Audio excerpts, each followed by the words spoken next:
Hi friends, welcome to 5 Minutes Tech YouTube channel. Here is Lenovo Tab M10 tablet. In this video you will learn how to remove language in your tablet Lenovo Tab M10. First of all, go to the settings of your tablet here. Then go to system. Then go to languages and input and click on languages. Here I have 3 languages. Apart from English, I have other 2 languages.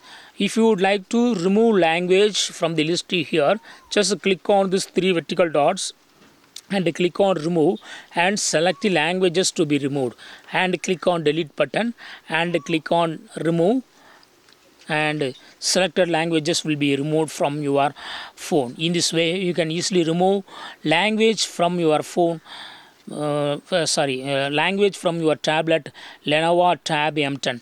That's all friends. Thanks for watching. Bye.